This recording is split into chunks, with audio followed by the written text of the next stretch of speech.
Okay, so reading Pinocchio by Carlo Collodi.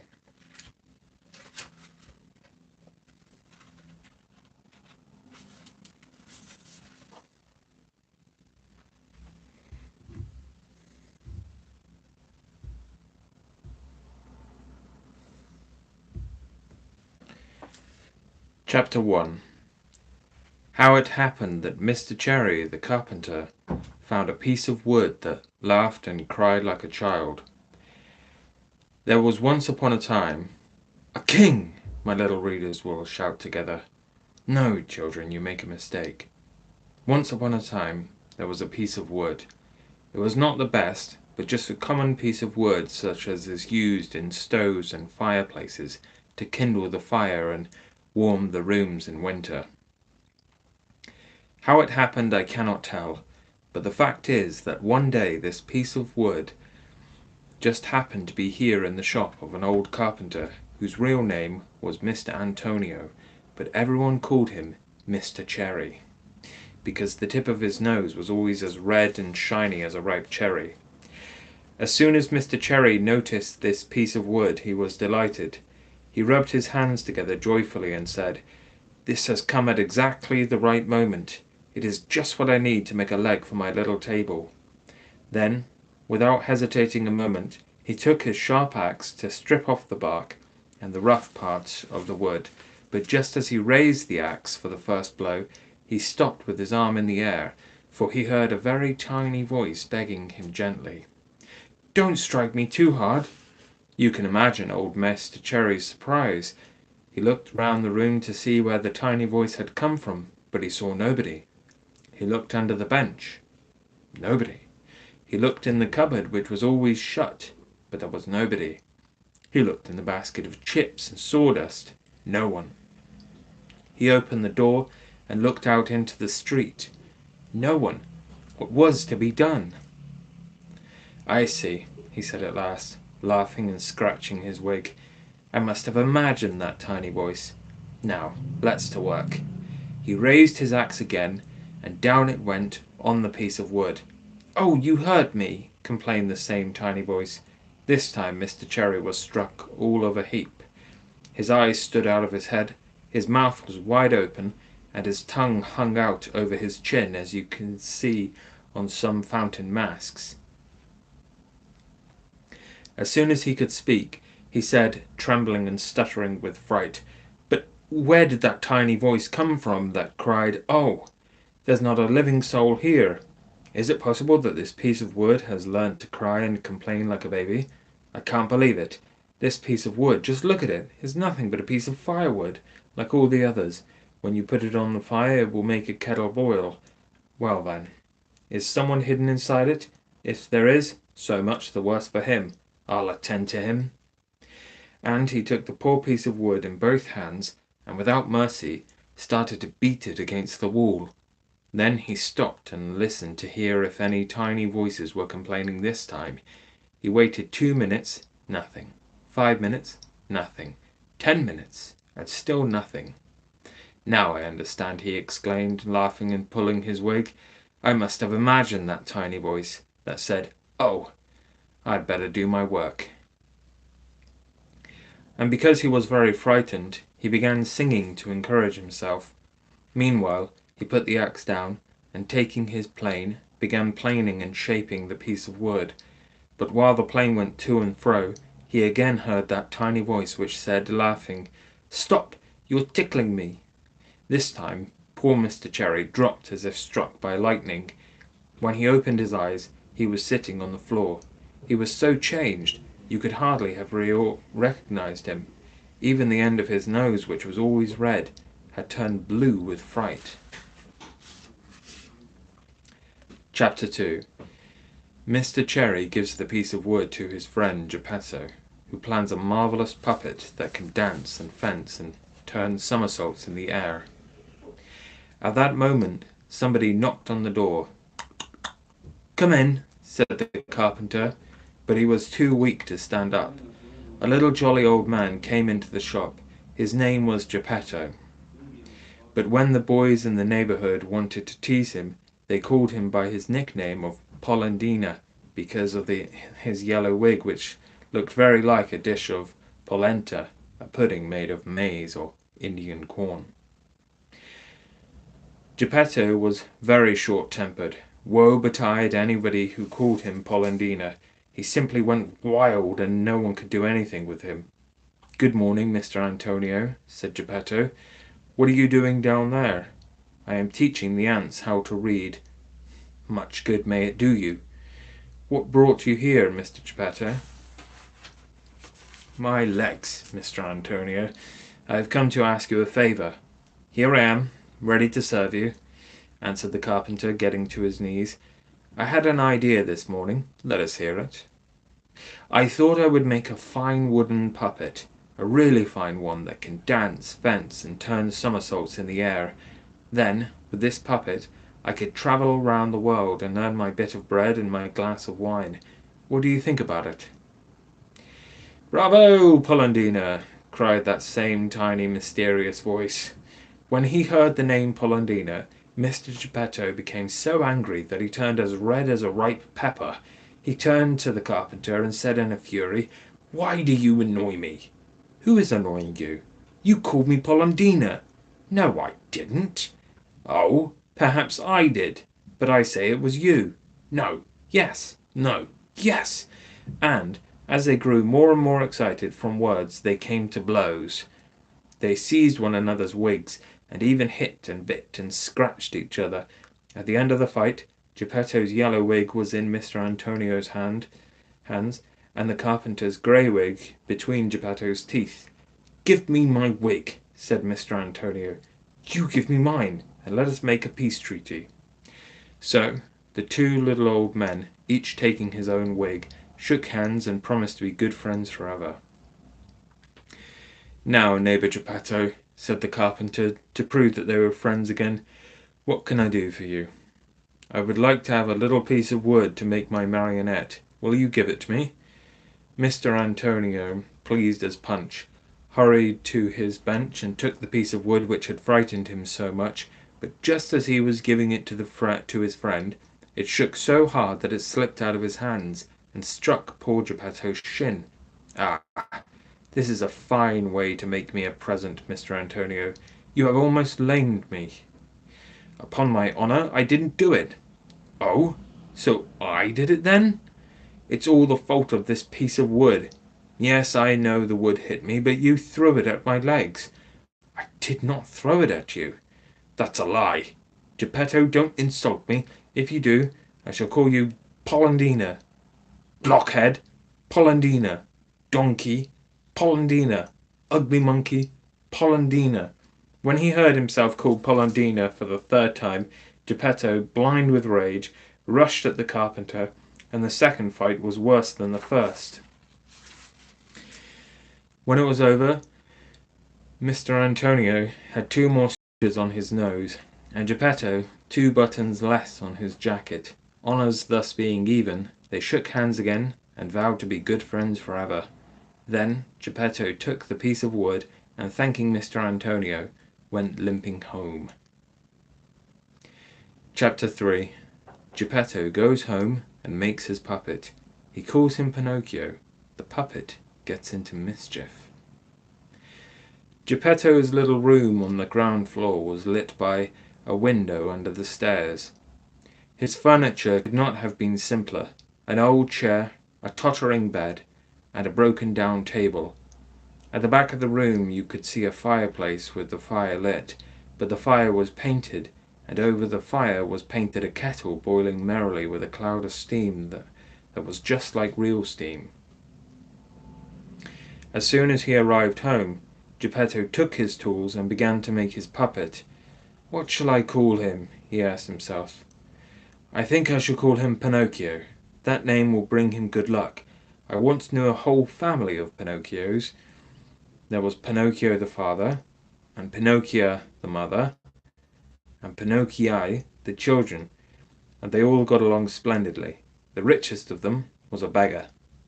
Having thought out a name for his puppet, he started his work with great determination. He made his hair, his forehead, and his eyes in a very short time.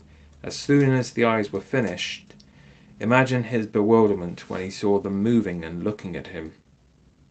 When Geppetto saw those two wooden eyes looking at him, he did not like it at all, and he said angrily, "Naughty wooden eyes, why are you staring at me?" But no one answered.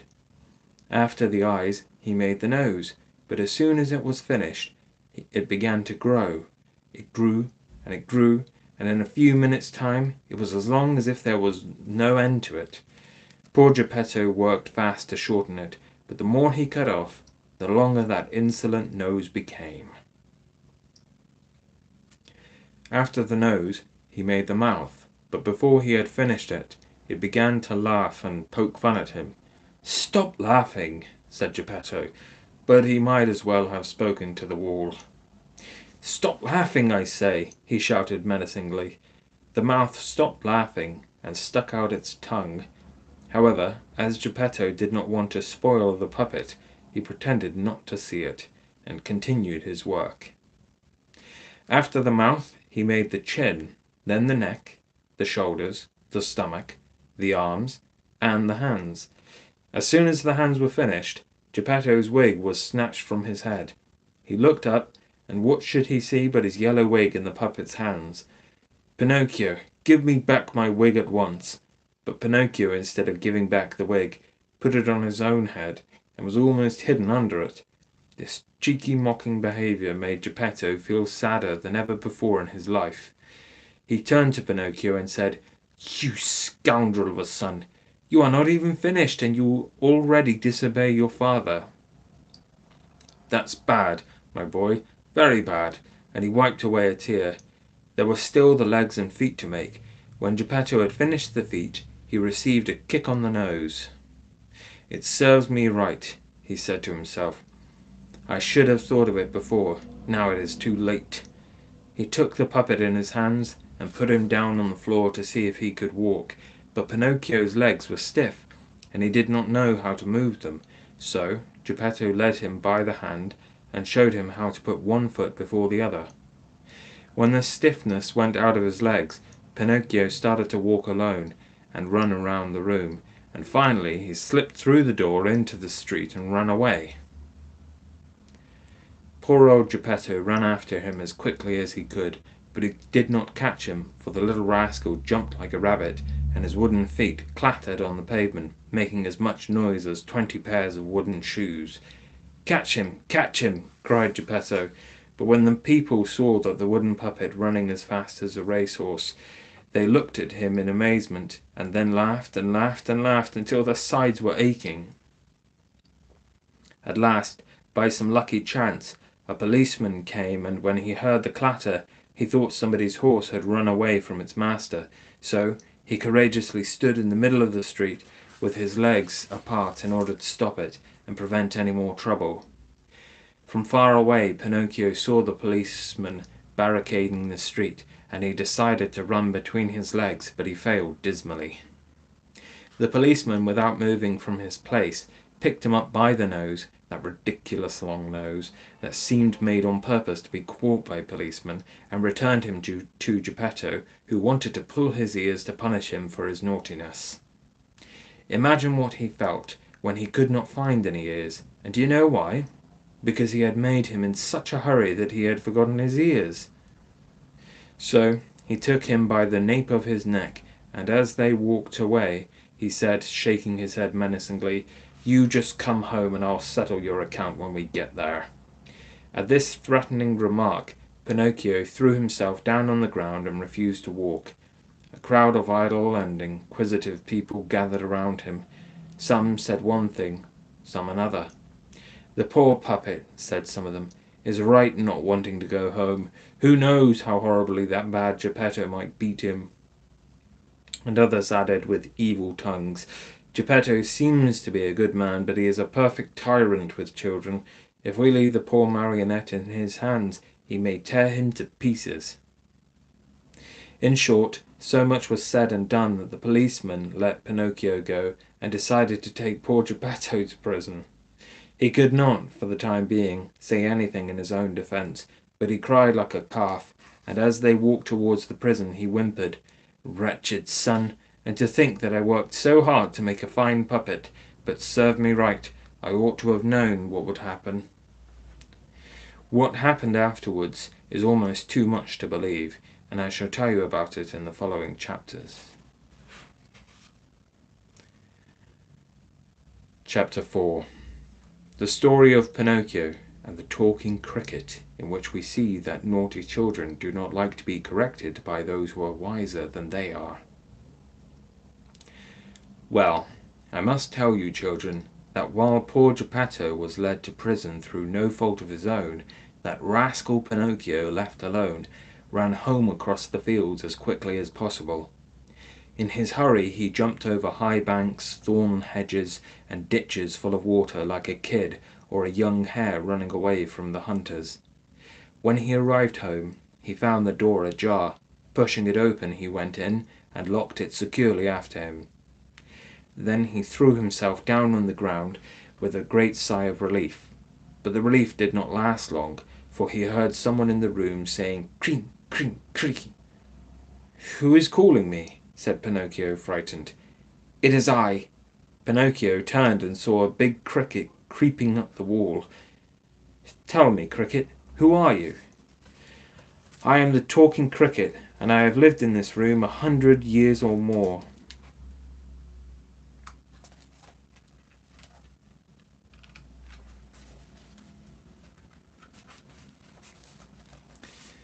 "But now this is my room, and you will oblige me by going away at once without even turning around."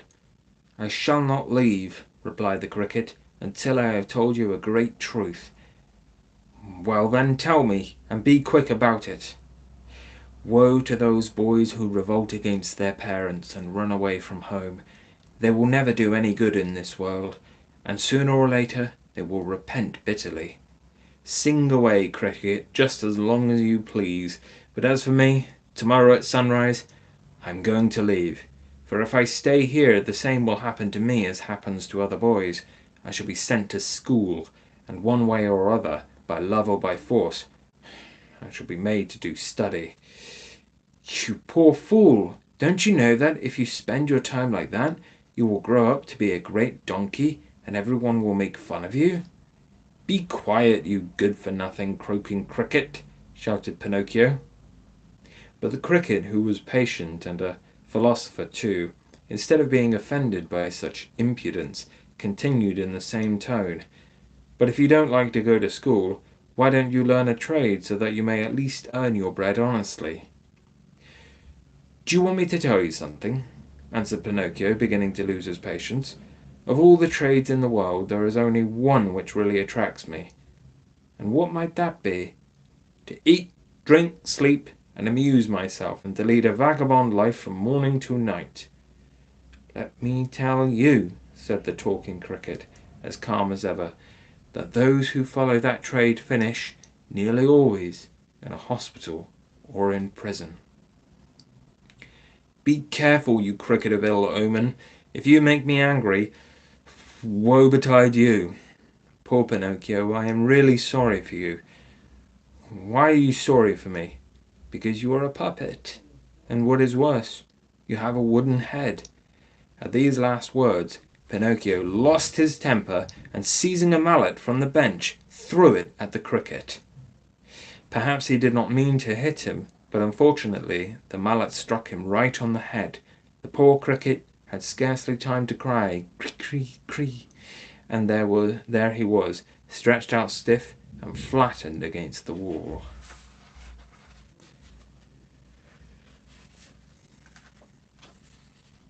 Chapter 5. Pinocchio is hungry, and he looks for an egg to make himself an omelette, but just as he breaks it in the pan, the omelette flies through the window. It was growing dark, and Pinocchio remembered that he had eaten nothing all day. There was a painful feeling in his stomach that closely resembled appetite. With boys, appetite grows fast. In fact, after a few minutes his appetite became hunger, and in no time he was as hungry as a wolf. His hunger was unbearable, Poor Pinocchio hurried to the fireplace where a kettle was boiling and put out his hand to lift the lid and see what was in it, but the kettle was only painted on the wall. Imagine his disappointment. His nose, which was already too long, grew 3 inches longer. He ran about the room, searched in every cupboard and in every possible place for a little bread, even dry bread. He would have been grateful for a crust or a bone left by a dog, for a fish bone or a cherry stone, in short, for anything he could chew, but he found nothing, just nothing, absolutely nothing. He kept growing hungrier every moment, yet he could do nothing but yawn. He yawned so tremendously that his mouth reached his ears, and after he yawned he spattered, and he felt as if he hadn't any stomach left. At last, in despair, he began to cry, saying the talking cricket was right. I did wrong to revolt against my father and run away from home. If my father were here now, I shouldn't be dying of yawning. Oh, hunger is a dreadful illness. Suddenly, in a rubbish heap, he noticed something white and round that looked like an egg. In less than no time he grabbed it. It really was an egg. To describe his joy would be impossible. You can only imagine it. He feared he might be dreaming. He turned the egg from one hand to the other, and patted it and kissed it, and as he said, "Now, how shall I cook it? Shall I make an omelette? No, it would be better to poach it. But perhaps it would be more tasty if I fried it in a pan. Or shall I just boil it in the shell? No, the quickest way would be to poach it. I am just dying to eat it." Without further ado, he set a stewing pan over a brazier of red charcoal. Instead of oil or butter, he put some water in it, and when the water began to boil, he broke the eggshell and held it over the pan that the contents might drop into it. But instead of the yolk and white of an egg, a little chicken flew out, and, making a polite curtsy, said gaily, "A thousand thanks, Master Pinocchio, for having spared me the trouble of breaking the shell. Take care of yourself, and give my love to the folks at home. I hope to see you again." With that, the chicken spread its wings, and flying through the open window, was soon lost to sight. The poor puppet stood there as if bewitched, with his eyes fixed, his mouth open, and the broken eggshells in his hands. When he recovered a little from his first bewilderment, he began to cry and scream and stamp on the floor in despair, and as he sobbed he said, "Indeed, the talking cricket was right. If I hadn't run away from home, and if my father were here, I should not now be dying of hunger. Oh, hunger is a dreadful illness." His stomach was complaining more than ever, and he did not know how to quieten it. He decided to go out into the village in the hope of meeting some charitable person who would give him some bread.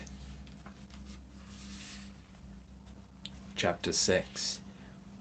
Pinocchio falls asleep with his feet on the brazier, and when he wakes up in the morning, finds them burnt off.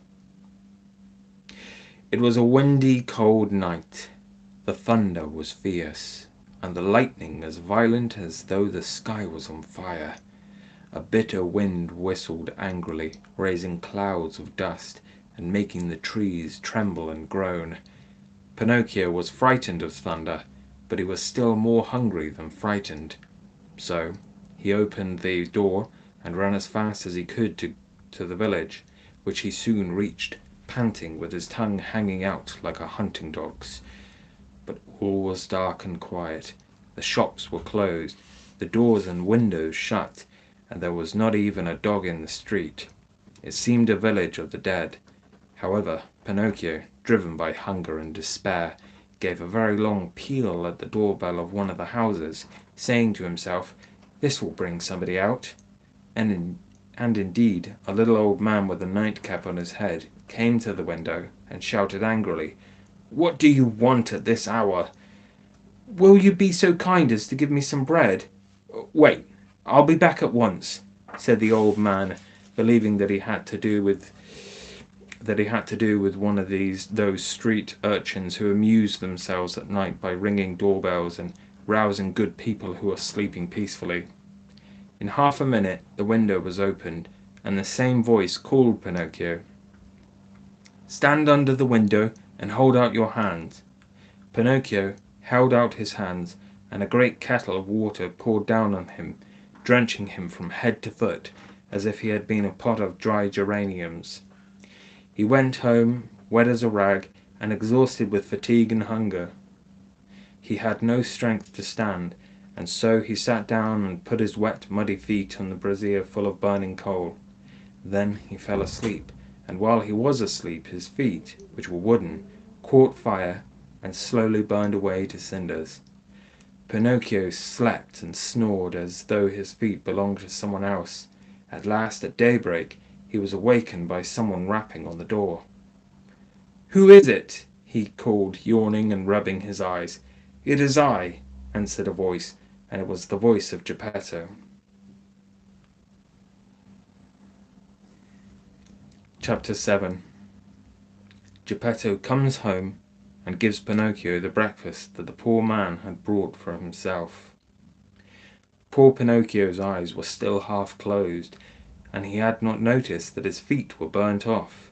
Thus, when he heard his father's voice, he tumbled down from his stool to run and open the door, but after staggering a couple of times, he fell his full length on the floor, making a noise as of a whole bag of wooden ladles falling from the 5th story. "Open the door!" cried Geppetto from the street. "I can't, Daddy," answered the marionette, crying and rolling over and over on the floor. "Why not?" "Because somebody has eaten my feet." "And who has eaten them?" "The cat," said Pinocchio, seeing the cat, who was just then playing with some shavings with his forepaws. "Open the door, I tell you," Geppetto cried again. "If you don't, I'll give you the cat o' nine tails when I get in. Believe me, I can't stand up. Oh, poor me, poor me. I shall have to walk on my knees for the rest of my life." Geppetto, thinking that all this complaint was just another of Pinocchio's tricks, decided to end it for good. He climbed up the wall and got in at the window. At first he was angry and scolded him, but when he saw his own Pinocchio lying on the floor and really without feet, his anger vanished. He took him in his arms, kissed and caressed him, spoke many affectionate words, and with tears on his cheeks he said, sobbing, "My dear little Pinocchio, how did you burn your feet?" "I don't know, Daddy, but believe me, it has been a horrid night. I shall never forget it as long as I live. It thundered and lightened, and I was very hungry, and the talking cricket said, 'It serves you right, you have been wicked and you deserve it.' And I said, 'Be careful, cricket,' and he said, 'You are a puppet and you have a wooden head,' and I threw the hammer at him and he died, but it was his fault, for I didn't want to kill him. And the proof of that is that I put the pan on the brazier, but the chicken flew away and said, 'Goodbye, I shall see you again, give my love to the folks.' And I got more and more hungry, and for that reason the little old man with the nightcap opened the window and said, 'Stand under the window and hold up your hat.' And I got a kettle full of water on my head. It isn't a disgrace to ask for a bit of bread, is it? I ran back home as quick as I could, and because I was so hungry I put my feet on the brazier to dry them, and then you came home and I felt that my feet were burnt off, and I'm still so hungry, but I have no more feet. Boo-hoo-hoo." And poor Pinocchio began to cry and scream so loudly that he could have been heard 5 miles away. Geppetto had only understood one thing of all this jumble of words, that Pinocchio was dying of hunger. He took 3 pears out of his pocket and said, giving them to him, "These 3 pears were for my breakfast, but I willingly give them to you. Eat them, and may they do you good. If you want me to eat them, kindly peel them for me." "Peel them for you?" cried Geppetto, astonished. "I would never have thought, my lad, that you were so refined and fastidious. That's too bad. We should get used from childhood to eating everything and liking it, for one never knows what might happen in this curious world." "That's all very well," retorted Pinocchio, "but I'll never eat fruit that isn't peeled. I can't stand skins." So that patient, kind Geppetto took a knife and peeled the 3 pears, putting all the peelings on the corner of the table. When Pinocchio had eaten the first pear in 2 mouthfuls, he was about to throw away the core, but Geppetto stopped him. "Don't throw it away. There might be some use for it." "Can you imagine I shall ever eat the core?" cried Pinocchio, turning on him in a rage. "Who knows? This is a curious world," replied Geppetto calmly. So the 3 cores, instead of being thrown out of the window, were placed on the corner of the table with the parings. When he had eaten, or rather devoured, the 3 pears, Pinocchio yawned and then began to whimper. "I'm still hungry." "But, my son, I have nothing more to give you." "Nothing? Nothing at all?" "Only the peelings and cores you left." "All right," said Pinocchio. "If there's really nothing else, I might eat some peelings." And he began promptly. At first he made faces, but one after another he quickly ate all the peelings, and after them the cores. And when he had eaten everything, he clapped his stomach and said cheerfully, "Now I feel better."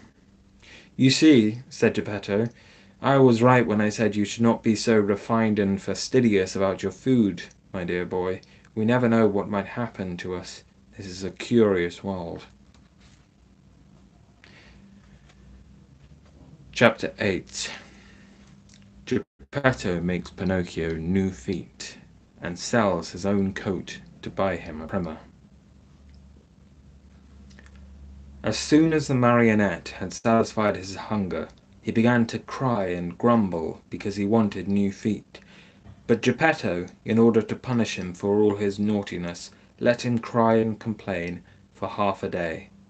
Then he said, "Why should I make you new feet? So that you may escape from home again?"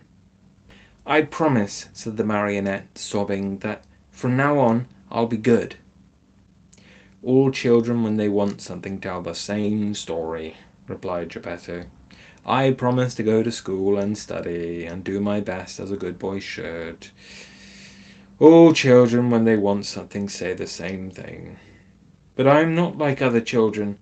I'm better than all of them, and I always tell the truth. I promise you, Daddy, that I shall learn a trade and be the staff and comfort of your old age." Geppetto tried to look very severe, but his eyes were full of tears, and his heart was full of sadness when he saw his poor Pinocchio in such a dreadful state. He did not say another word, but taking his tools and 2 little pieces of seasoned wood, he set to work as hard as he could. In less than an hour the feet were ready, 2 well-shaped, nimble, swift little feet that might have been carved by a great artist. Then Geppetto said to Pinocchio, "Shut your eyes and go to sleep." Pinocchio shut his eyes and pretended to be asleep, and while he did so, Geppetto, with some glue melted in an eggshell, fastened the feet in place, and he did it so neatly that no one could even see where they were joined together.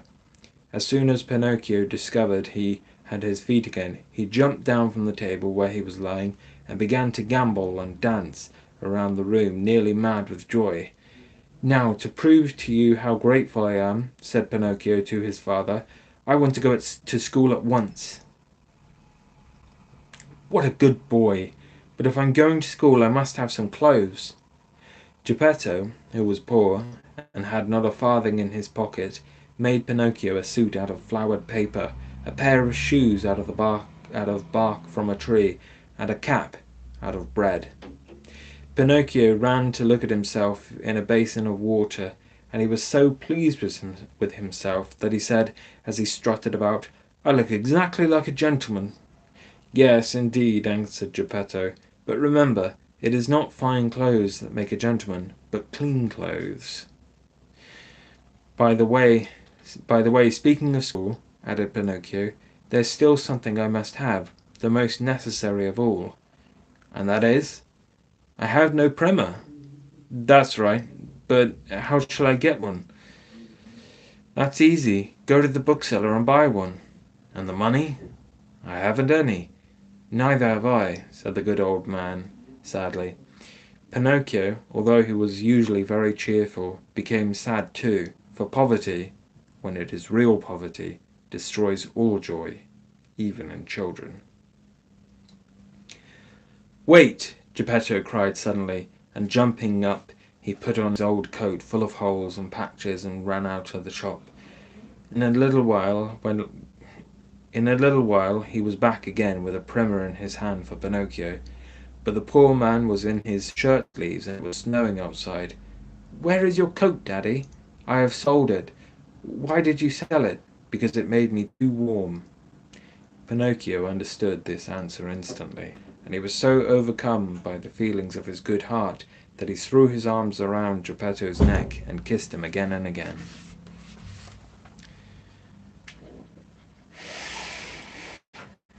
Chapter 9.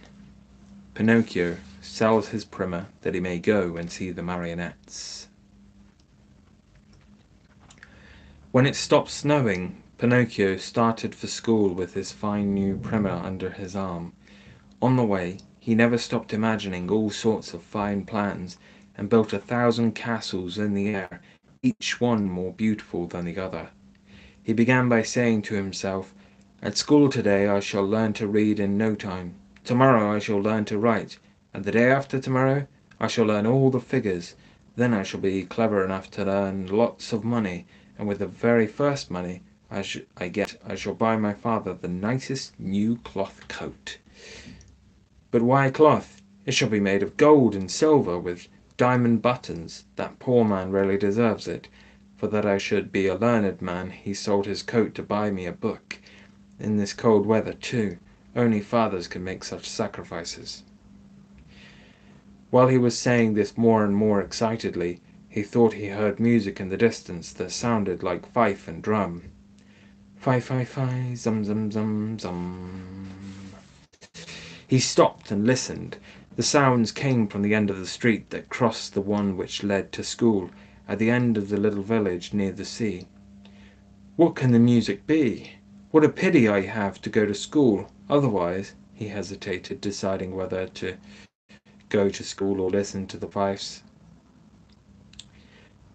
"Today I shall listen to the fifes, and tomorrow I shall go to school," this naughty boy said finally, shrugging his shoulders. No sooner said than done. He ran, and the farther he ran the more distinctly he heard the tune of the fifes and the beating of the big drum. "Fi, fi, fi, fi, fi, fi, zum, zum, zum, zum." At last he came to a little square full of people who were gathered around in a great building of boards and cloth, painted in all colours of the rainbow. "What is that big building?" Pinocchio asked a boy who seemed to live there. "Read the poster. It is all written there, and then you'll know." "I'll gladly read it, but I don't know how to read today." "Bravo, nincompoop! I'll read it for you. Know then that on that big poster, in fiery red letters, is written, 'Great Puppet Show.' Is it long since the play began? It's just beginning now. How much does it cost to go in? 2 pence." Pinocchio was in such a fever of curiosity that he lost his self-control, and without any shame he said to the little boy, "Will you lend me 2 pence until tomorrow?" "I'd simply love to," said the boy, laughing at him, "but I can't today." "I shall sell you my jacket for 2 pence," said the puppet. "What shall I do with a jacket of flowered paper? If it should rain and got wet, I couldn't take it off." "Will you buy my shoes?" "Oh, they are only good for lighting a fire." "What will you give me for my cap?" "That would be a fine bargain. A cap made of bread. The mice might eat it right off my head." Pinocchio was sitting on horns. He was almost ready to make one more offer, but he had not the courage. He hesitated, but at last he said, "Will you buy this new primer for 2 pence?" "I am only a boy, and I do not buy anything from other boys," said the other, having more sense than the puppet. "I'll give you 2 pence for the primer," cried an old clothes dealer who had overheard the conversation. The book was sold at once, and to think that poor Geppetto stayed at home, shivering in his shirt sleeves, because he had to sell his coat to buy that primer for his son.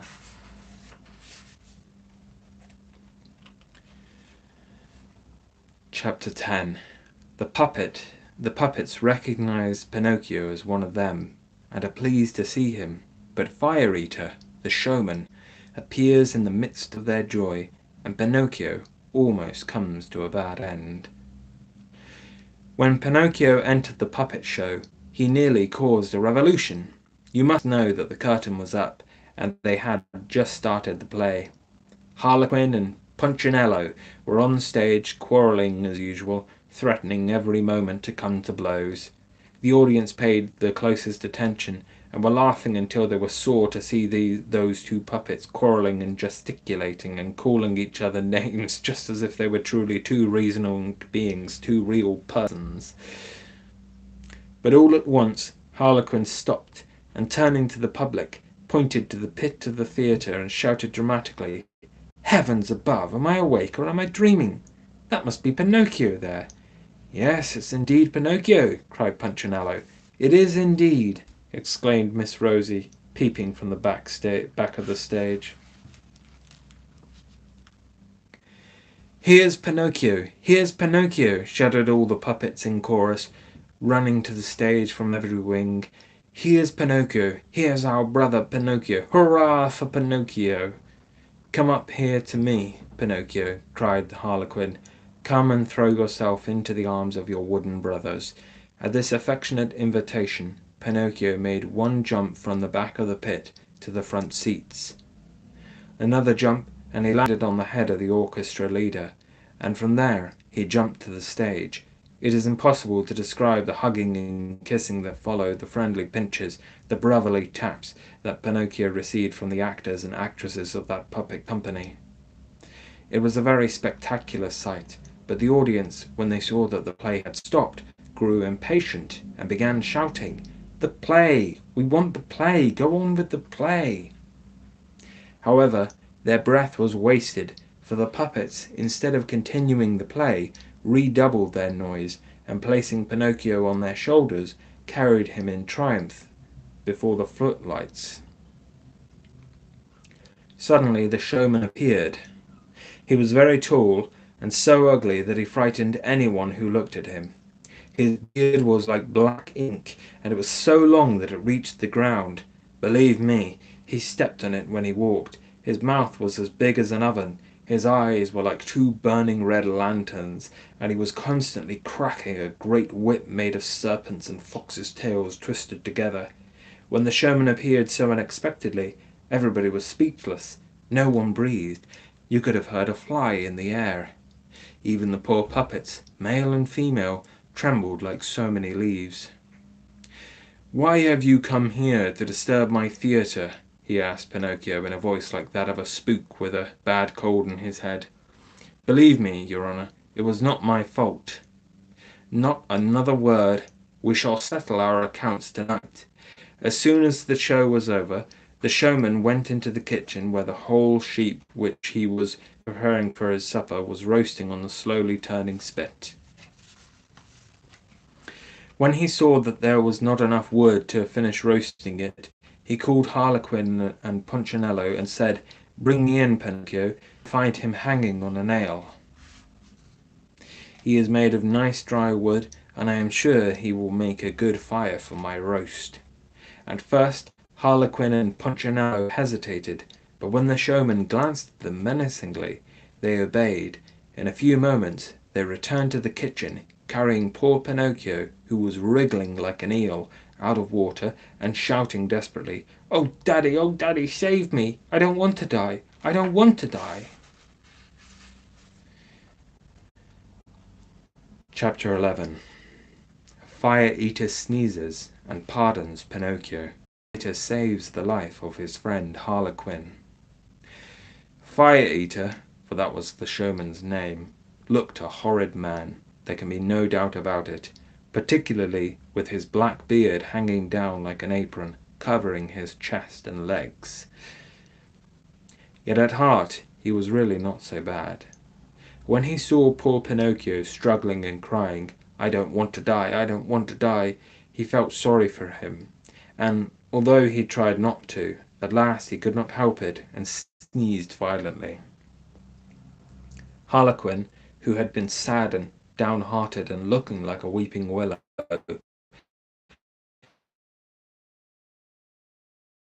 And bending towards Pinocchio, whispered, "That's the sign that he's pitying you, and you are saved. For you must know that, whilst other men weep, or at least pretend to wipe their eyes, when they pity somebody, whenever Fire Eater really pitied anyone, he had the habit of sneezing." After the showman had sneezed, he continued speaking gruffly, and shouted at Pinocchio, "Can't you stop crying? It gives me a nasty feeling in my stomach. I feel such a pain that... Achoo! Achoo!" And this time he sneezed twice. "God bless you," said Pinocchio. "Thank you. And your mother and father, are they alive?" asked Fire Eater. "My father is, but I never knew my mother. Who knows how sorry your old father would be if I threw you on the fire? Poor old man, I pity him. Achoo! Achoo! Achoo!" And he sneezed 3 times. "Bless you," cried Pinocchio. "Thank you. But, on the other hand, you must be sorry for me too, because, as you see, I haven't enough wood to finish roasting my mutton, and believe me, you certainly would have been very useful. But now I have spared you, and I must not complain. Instead of you, I shall burn some puppet of my company under the spit. Come on, gendarmes," which means rural police organized on military lines. 2 wooden gendarmes appeared immediately at this command. They were very tall and very thin. They wore helmets and carried drawn swords in their hands. The showman ordered them hoarsely, "Take that harlequin and bind him strongly and throw him on the fire. My mutton must be well roasted." Imagine poor harlequin. He was so frightened that his legs bent under him, and he fell on his face. At this heartbreaking sight, Pinocchio knelt down at the showman's feet, and weeping, he soused his tears the whole length of his long beard. Then he pleaded, "Have mercy, Sir Fire Eater." "There are no sirs here," replied the showman sternly. "Have mercy, cavalier." "There are no cavaliers here." "Have mercy, commander." "There are no commanders here." "Have mercy, your excellency." When he heard himself called your excellency, the showman smiled with his lips, and suddenly growing kind and calmer, asked Pinocchio, "Well, what can I do for you?" "I implore you to pardon poor harlequin." "It cannot be done. As I pardoned you, I must put him on the fire, for my mutton must be well roasted." "In that case," cried Pinocchio, rising and throwing away his cap of bread, "in that case I know my duty. Forward, gendarmes, bind me, and throw me in the fire. It is not just that poor harlequin, my truest friend, should die for me." These words, shouted in a loud, heroic voice, caused all the marionettes present to weep. Even the gendarmes, although made of wood, cried like newborn babies. At first the Fire Eater remained as hard and cold as ice. Slowly he began to melt and to sneeze. When he had sneezed 4 or 5 times, he opened his arms affectionately to Pinocchio, saying, "You are a good, brave boy. Come here and give me a kiss." Pinocchio ran quickly, and climbing up the showman's beard like a squirrel, gave him a loud kiss on the tip of his nose. "And is my life spared?" asked poor harlequin in a trembling voice that could hardly be heard.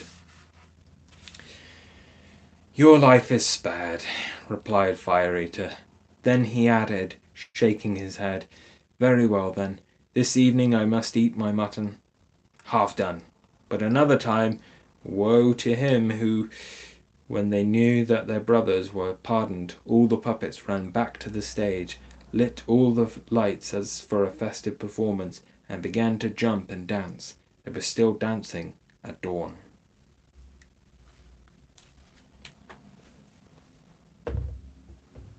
Be well.